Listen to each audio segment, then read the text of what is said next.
Bike mechanic Devraj और आप देख रहे हैं देवराज बाइक गुरु यूट्यूब चैनल। ये पल्सर 150 BS6 का साइलेंसर है। आप देखो इसमें ये कितनी जंग निकली है। ये मतलब अपन रास्ते में गाड़ी को चलाते थे ना तो बिल्कुल परेशान करती थी। ये कंकड़ निकला है, ये कोई बच्चे ने इसमें कंकड़ डाल दिया था। तो भैया का कहना है कि यार के इसमें निकाल के दो। ये हमने निकलवाया तो देखो 3 भागों में इसको कटवाया है, क्योंकि हमें भी नॉलेज नहीं है। कटवा के देखते गए और ये आप देखें इस प्रकार है। ये 3 हिस्से हैं इसके। ये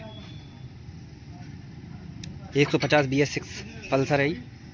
और साइलेंसर का 7-8 हज़ार रुपये का आता है। ये पत्थर निकला है इसमें, ये वाला बहुत ज़्यादा डिस्टर्ब कर रहा था ये चलाने पर। अब इसको हम बेल्ट करवाएंगे वापस, उसके बाद में बताते हैं आपको। हमारे सारे मामी जी भाई साहब, कभी भी आप बेल्टिंग करवानी हो किसी भी तरह की तो इनसे कॉन्टैक्ट करें।